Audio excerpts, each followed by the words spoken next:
Hello 18! Welcome back to my channel SB19, featured at headline sa Cosmopolitan Entertainment Online Magazine at Publication.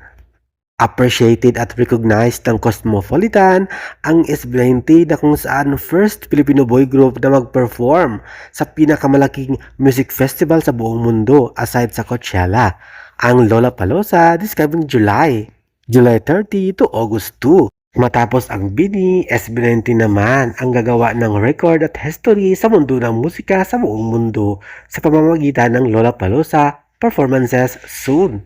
Nasa waitlist na ang 4 days ticket, while 1 day tickets are nasa sale. Ang daming mga big artists o singers tulad ni Tate McRae, Charlie XCX, Jennie ng Blackpink, Olivia Dean, Smashing Pumpkins at marami pang iba. Mag-perform din ang rock band na 5 Seconds of Summer at Somber. May iba't ibang klaseng ticket kaya naman kuha na sa official website ng Lollapalooza. Na-mention din sa naturang article sa Cosmopolitan ang pag-perform ng SB19 sa Summer Sonic at kasama ng BINI. Kaya naman good luck at congratulations!